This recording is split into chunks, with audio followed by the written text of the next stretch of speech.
Voilà monsieur, bonsoir et bienvenue aux 19h de ce 22 mars. À la une de l'actualité, le président de la République Ahmed Tebboune a signé un décret présidentiel portant nomination de Yassine Oued Moussa, conseiller auprès du président de la République chargé des affaires économiques.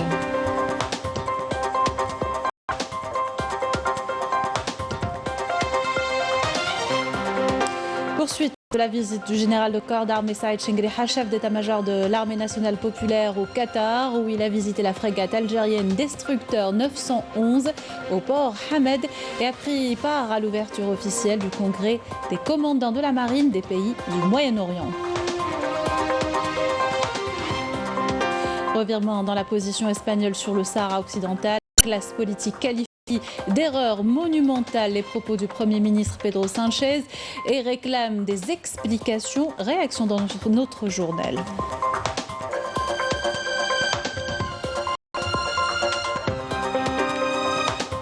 Le régime du Marzane multiplie les exactions contre son peuple. Des centaines de familles violemment délogées de leurs habitations et jetées à la rue par les forces marocaines à Casablanca. Une énième injustice attisant la colère de la population.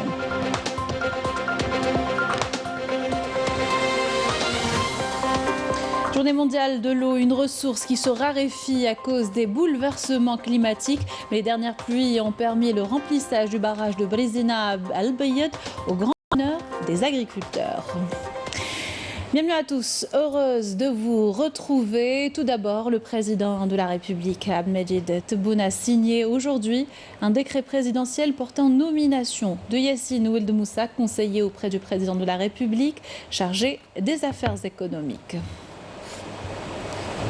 Je vous disais un titre sur invitation du général de corps d'armée Salem Ben Hamed Aqil Al-Nabet, chef d'état-major des forces armées qatari. Le général de corps d'armée Saïd Chenghriha, chef d'état-major de l'armée nationale populaire, poursuit sa visite officielle au Qatar, où il a visité aujourd'hui la frégate algérienne Destructeur 911 au port Hamed, où à cause le général de corps d'armée a pris part également à l'ouverture officielle du congrès des commandants de la marine des pays du Moyen-Orient. Walid Yousfi. Au deuxième jour de sa visite officielle à l'État du Qatar, le général de corps d'armée Saïd Chenghriha, chef d'état-major de l'armée nationale populaire, a pris part à l'ouverture officielle de la conférence des commandants des marines au Moyen-Orient, qui s'articule sur les défis internationaux dans la sécurisation des mers et de la région du Moyen-Orient, qui nécessite de maintenir un état prêt permanent des forces navales. Au port Hamed à Doha, un nombre de pays ont participé à l'exposition de défense maritime d'Imdex 2022 à des navires, entre autres la frégate El Moudammer, numéro de bord 911, relevant de nos forces navales, et qui a quitté le port d'Alger le 4 mars 2022. Le général de corps d'armée a visité ce bâtiment multimission en présence du général-major, commandant des forces navales et l'ambassadeur de notre pays à Doha. À cette occasion, le général de corps d'armée s'est adressé aux membres de l'équipage du dit bâtiment en leur rappelant l'importance que revêt la participation de l'Algérie à cette exposition.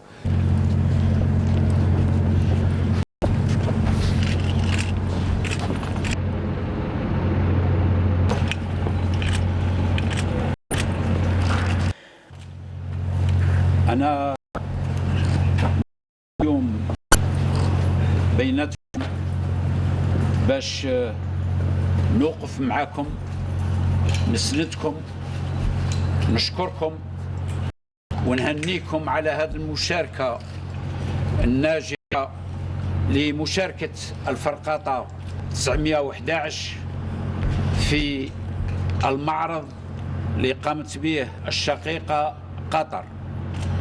شكرا جزيلا على كل التفاني نتاعكم. Par ailleurs, le général de corps d'armée Saïd Chenghriha a visité le navire d'instruction Doha QTS 91 relevant de l'école navale Mohamed Ben Ghanem qui œuvre à la formation de la première promotion qatari dans le cadre de la formation nationale des officiers de la marine. À ce titre, le général de corps d'armée a appelé pour programmer une visite en Algérie au profit de ce navire durant la période d'instruction. Il a procédé ensuite à la signature du livre d'or avant de recevoir un cadeau symbolique de la part du commandant du navire Doha QTS 91. Il est à signaler que le général de corps d'armée Saïd Chengriha a visité encore une fois l'exposition d'Imdex 2022 où il s'est rendu au stand chinois et a suivi un exposé portant sur les produits militaires les plus récents de la République populaire de Chine.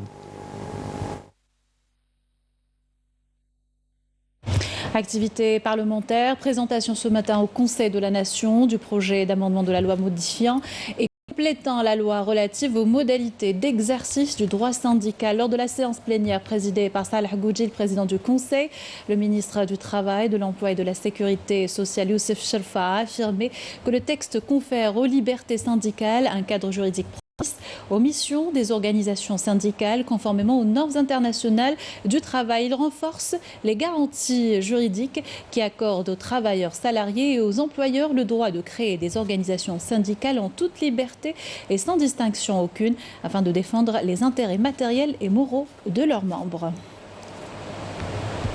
Et toujours au Conseil de la Nation, le ministre des Finances, Abdelrahman Raouia, a présenté devant la Commission des affaires économiques et financières un exposé, ou plutôt le projet de loi portant règlement budgétaire pour l'année 2019.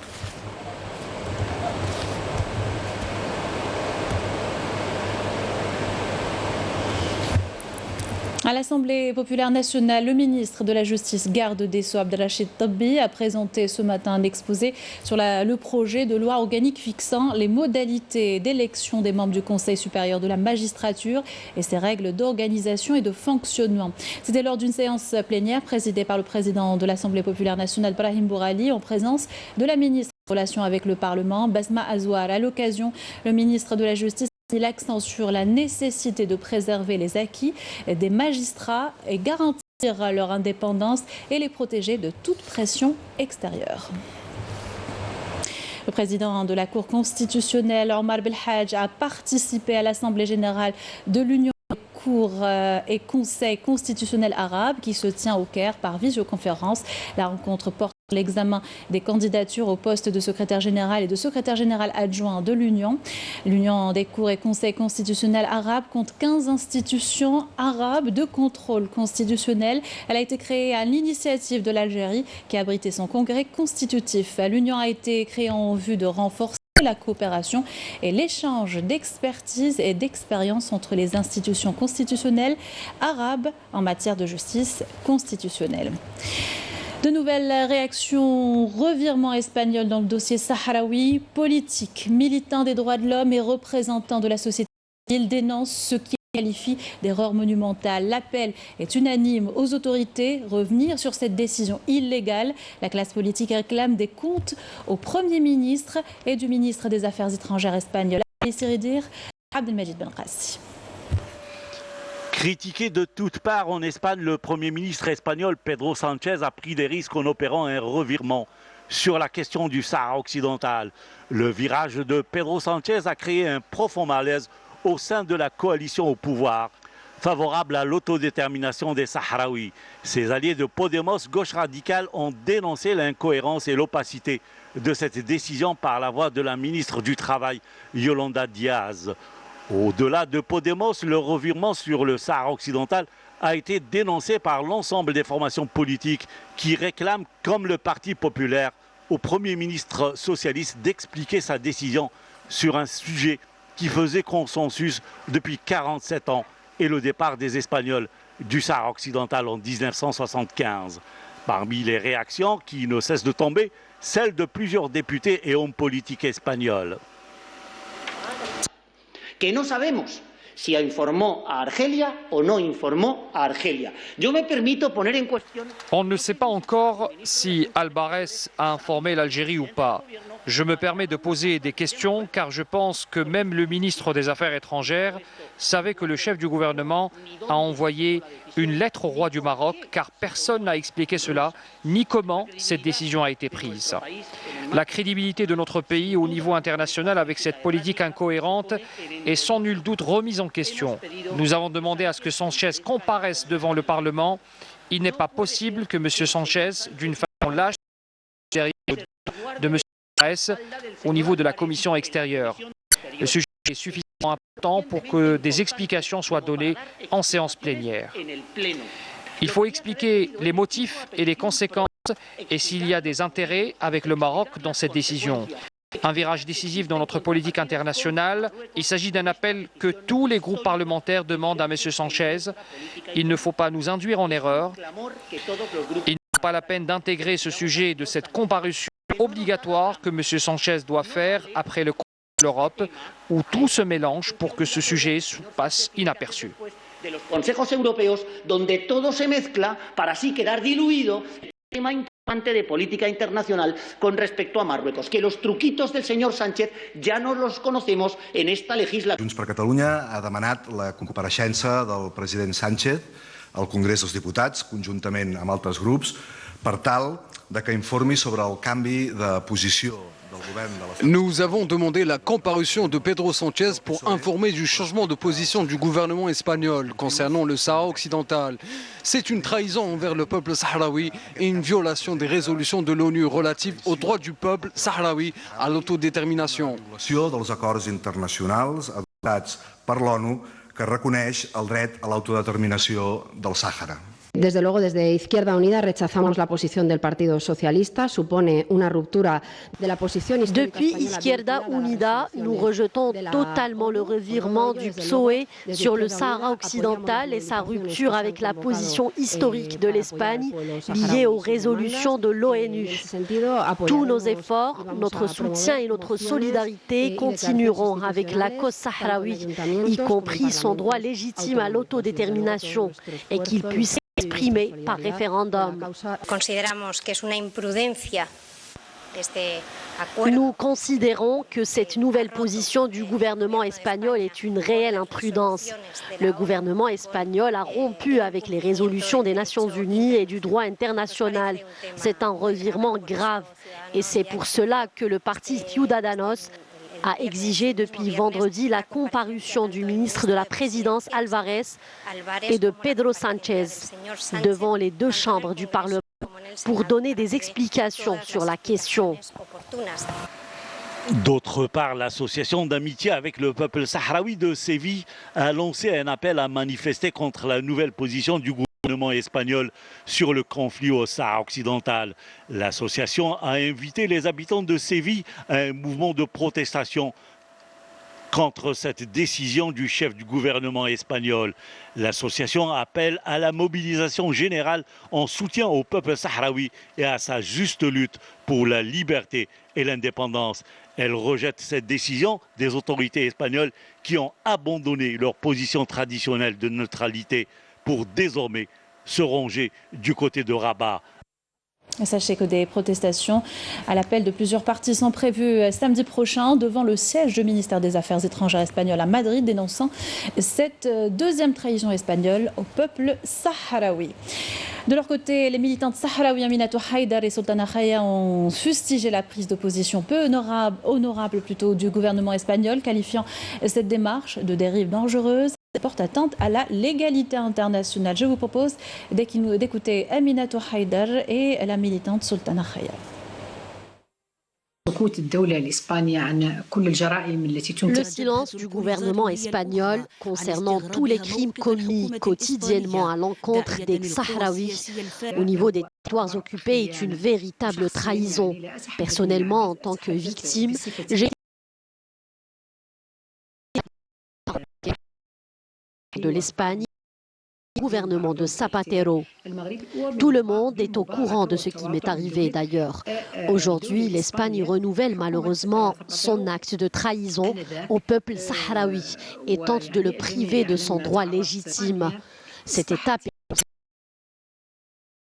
est comme violation des principes du droit international qui garantissent les droits des peuples à l'autodétermination et à la liberté. Malheureusement, aujourd'hui, le gouvernement espagnol se range du côté de la France, dans son soutien à l'occupant marocain et devient son protecteur. Cette position menace la paix, la sécurité et la stabilité de toute l'Afrique du Nord et soutient l'occupant marocain dans son agression contre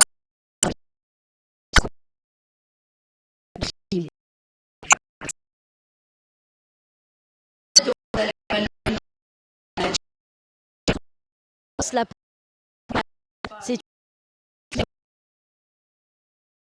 1975, l'accord sinistre a été signé pour se départager le Sahara occidental.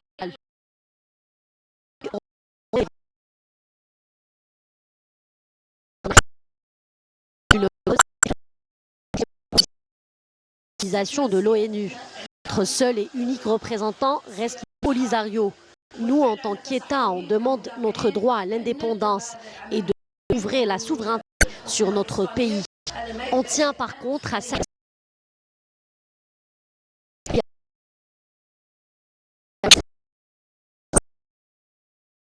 gouvernement. Suivre ce soir une émission spéciale avec projection du film L'Attentat, interdit durant des années car relatant le kidnapping et la système militaire le 29 octobre 1966. Capitale française, une des nombreuses opérations menées par le régime du Marzen pour atteindre ses fins illégales et réprimer toute voie de la justice, même si elle émane d'un de ses enfants.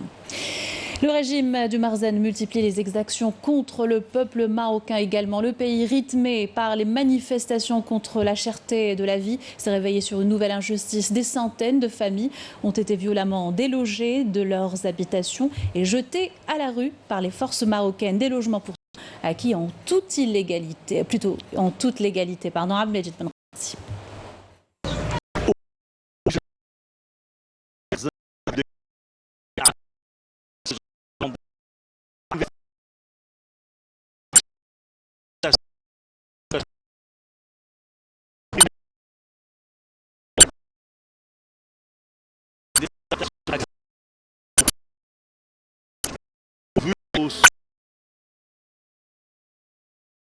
La réaction immédiate de la justice du de la rue.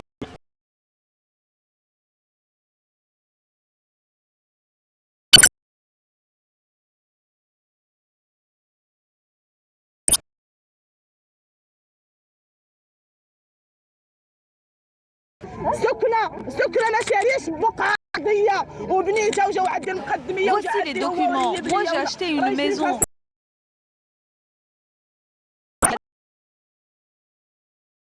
Tout est illégal. Où est-ce que je vais aller maintenant avec les enfants orphelins?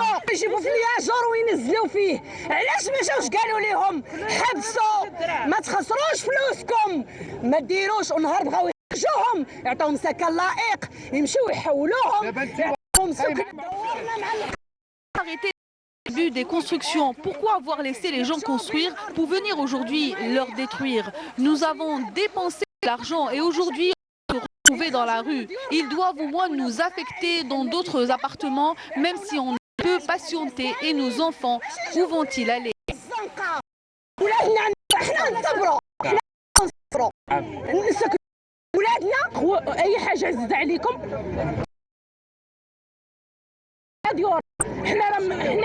شوف حالتي كدايره ما نكونوا مع 7 صباع عندي 4 ايتام 4 الوليدات فين غنديهم 4 الوليدات فين غنهزهم انايا من غنقول انا فين غندي هذوك الولاد. Ils ont attendu la dernière minute pour nous évacuer en nous disant de prendre tout ce qui est essentiel. Mais nous refusons. Nous voulons rester. On ne veut même pas de lieu de rechange. Nous avons acheté avec notre argent par le biais d'avocats. Et ce sont ceux-là même qui nous ont vendus, qui nous expulsent aujourd'hui.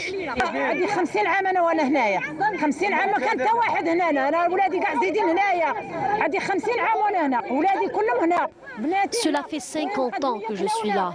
Mes enfants sont nés ici. Ce n'est pas normal. Les responsables de cette situation doivent payer et aller en justice. Une injustice qui n'a plus de limite. Le Marzen s'attaque aux citoyens marocains en situation de précarité et les prive de tous les moyens de subsistance. C'est le cas de cette jeune femme qui a été dépossédée de ses marchandises. Plus de 50 000 dirhams de marchandises confisquées. Elle sort dans la rue et crie son désarroi et sa détresse.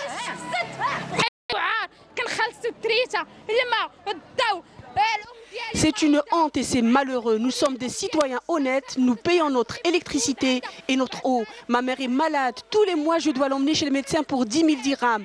Je n'en peux plus, c'est trop. Je demande seulement qu'ils me rendent ma charrette et ma marchandise pour pouvoir travailler, mon frère et moi, et pour à peine 50 dirhams par jour. Le peuple souffre. Vous voulez que j'aille faire les trottoirs et dévier?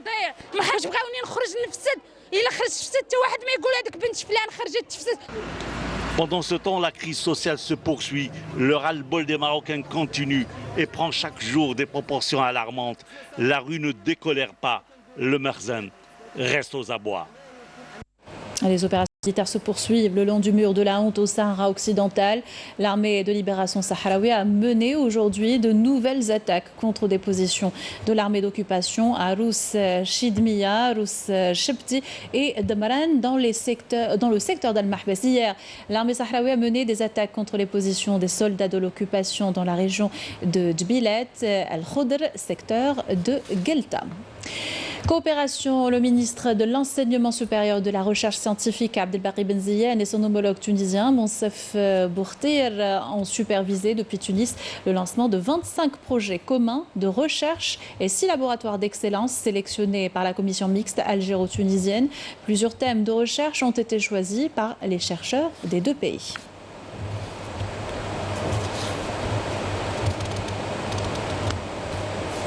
Et les groupes algériens Asmidal, filiale de Sonatrach et Manal d'une part, et les sociétés chinoises Wuhan et Tian'an d'autre part, ont signé aujourd'hui un pacte d'actionnaires pour la création d'une société par action de droit algérien pour entamer les activités préliminaires au développement du projet phosphate intégré. La nouvelle société dénommée Algerian Chinese Fertilizers Company est détenue à 56% par la partie algérienne. L'investissement d'environ 7 milliards de dollars est le premier projet intégré en Algérie dans le domaine de l'exploitation minière et la production d'engrais. La société produira à terme 5,4 millions de tonnes d'engrais par an et permettra la création d'environ 12 000 emplois. La signature a eu lieu en présence du président de la Sonatrach, Toufik Haka. Je vous invite à l'écouter. Il s'agit d'un projet stratégique et d'une grande importance pour l'Algérie. Il verra le jour grâce à l'apport des partenaires qui détiennent une longue expérience et qui maîtrisent également la technicité dans ce domaine. Ils ont réalisé plus d'une centaine de projets en Chine et à travers le monde. Ils disposent de plus de 10 000 unités de commercialisation des engrais à travers le monde.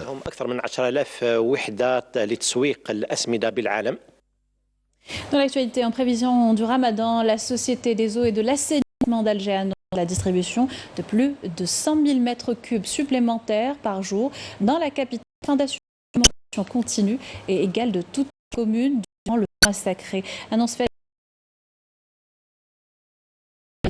C'était à l'occasion de la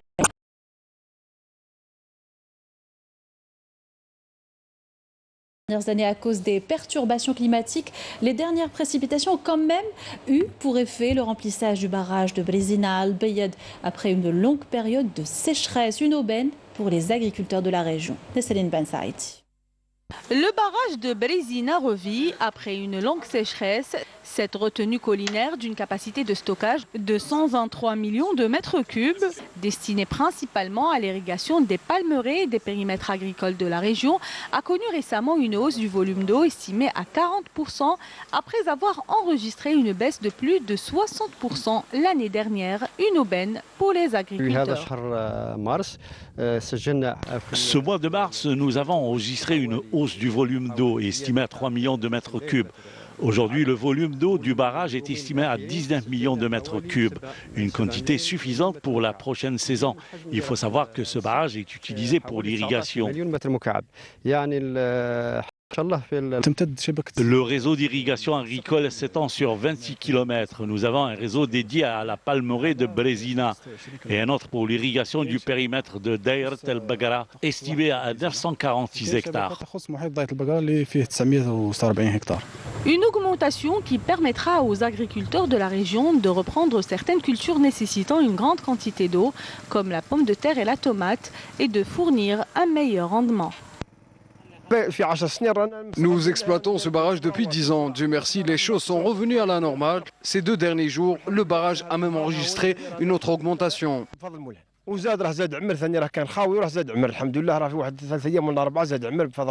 merci, le barrage de Brizina a atteint un taux de remplissage satisfaisant. On pourra travailler sans problème et irriguer nos terres.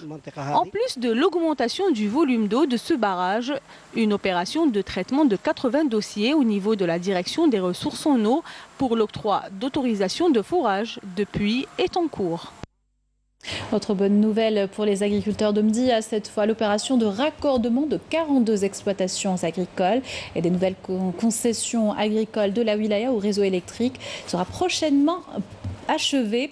Les travaux qui touchent à leur fin portent sur la réalisation d'une liaison de 3,2 km. Les agriculteurs n'ont pas caché leur enthousiasme, un accompagnement qui arrive à point nommé. De par la qualité de ces terres agricoles et du climat dont elles jouissent, Médéa est une wilaya à gros potentiel agricole. Une position qui a mené les autorités locales à mettre en place une vaste opération de raccordement au réseau électrique au profit des agriculteurs de la région. Une façon de les accompagner et de leur faciliter la tâche. Auparavant, nous étions obligés de payer jusqu'à 10 000 dinars pour se procurer un moteur afin d'irriguer nos surfaces agricoles, et ce pour seulement 2 heures. Aujourd'hui, Dieu merci, le problème est résolu. Comme vous le voyez, il y a plus de 24 000 arbres fruitiers. Nous sommes très contents d'avoir bénéficié de ce raccordement au réseau électrique. Cela nous permet par exemple d'avoir recours au forage de la région et de développer nos potentialités agricoles. Un accompagnement pour les agriculteurs de la région promet à long terme de développer le secteur agricole de la wilaya de Médéa. Au niveau de Médéa, nous avons au total 674 exploitations agricoles. Cette semaine, 42 exploitations vont être raccordées au réseau électrique. Dans cette exploitation agricole, le raccordement au réseau d'électricité s'est fait aujourd'hui, et ce sur une distance de 3,2 km. Cette opération a permis de relier 5 grandes exploitations agricoles de la région. Dans un premier temps, une enveloppe financière de plus de 40 milliards de centimes a été consacrée au raccordement au réseau électrique au niveau de Médéa. L'électricité permettra aux agriculteurs de la région de réduire leurs charges, d'agrandir les parcelles irriguées et par ricochet d'augmenter leur rendement. Et on va à Boumerdès où la levée des entraves sur l'investissement initié par le président de la République a permis de relancer 72 projets dans la wilaya. L'exemple ce soir dans la commune de Ouled Moussa où 2 unités sont entrées en exploitation, nous dit Saïda Mayouf. La levée du gel sur les projets économiques finalisés et suspendus pour des raisons bureaucratiques a permis l'entrée en production de nombreux investissements dans la wilaya de Boumerdès. Créée en 2013, l'unité de fabrication de pièces de rechange de véhicules est devenue opérationnelle depuis 2 mois. Elle a pu ainsi créer 25 postes d'emploi et vise la fabrication de 2 millions de pièces an. On était bloqué par la bureaucratie, mais aujourd'hui, ça va d'exploitation et il nous a encouragé d'avancer mieux qu'avant. Nous avons pour le moment 25 employés et dans l'avenir, Inch'Allah, on va aller jusqu'aux 50 ou 60. Les produits que nous fabriquons, c'est le balai essuie-glace, les agrafes pour les garnitures voitures, les câbles de contrôle, tout genre de câbles. Toujours dans la commune d'Ouled Moussa à Boumerdès, l'entreprise de production de tréfilage et de produits agglomérés versés dans la transformation d'acier pour la fabrication de fils de fer et de pointe indispensables à la construction et au bâtiment a elle aussi bénéficié de la levée du gel. Nous nous félicitons de la décision du président de la République portant levée du gel sur les entreprises économiques. Notre entreprise est fermée depuis 2013, mais fort heureusement, cela fait 2 mois qu'on a pu relancer la fabrication grâce à l'autorisation exceptionnelle d'exploitation. On a créé ainsi une centaine de postes d'emploi et on peut produire jusqu'à 50 tonnes par jour de fils de fer et de pointe. Le coût de l'investissement est de l'ordre de 1 milliard de dinars. Tout l'appareil administratif de la wilaya de Boumerdès a été mobilisé au service des entreprises pour lever toutes les entraves ayant freiné leur démarrage. à ce jour, nous avons délivré 72 autorisations d'exploitation exceptionnelles pour 60 économiques privées, dont une publique. Et cela nous a permis de créer plus de 7200 postes d'emploi. Donc l'administration locale, comme l'a édicté M. le Président de la République, doit s'inscrire dans cette nouvelle démarche qui tend à accompagner tous les acteurs économiques et travailler ensemble pour un meilleur essor économique du pays. Tout un développement socio-économique se voit ainsi redynamisé à travers ces investissements relancés. Un mot de sport, football. La sélection nationale effectue en ce moment sa deuxième séance d'entraînement. Ce matin, la sélection nationale a effectué sa première séance à Malabo, capitale de la Guinée équatoriale, en prévision de son match face au Cameroun. L'ensemble du groupe retenu par Djemal Belmadi était présent. Les Verts joueront vendredi à Douala leur match aller des barrages du Mondial 2022. Et à cet effet, les coéquipiers de Riyad Mahrez sont en stage de préparation durant 3 jours. C'était la dernière information de notre journal, mais avant de se quitter, je rappelle que vous pourrez suivre à partir de 21h une émission spéciale avec projection du film L'Attentat, interdit durant des années car relatant le kidnapping et l'assassinat de l'activiste et militant politique marocain Mehdi Ben Barka le 29 octobre 1965 dans la capitale française, une des nombreuses opérations menées par le régime du Marzen pour atteindre ses fins illégales et réprimer toute voie de la justice, même si elle est manée d'un de ses enfants. Avec ceci, nous arrivons à la fin de notre journal. Merci de l'avoir suivi et excellente soirée sur Canal+.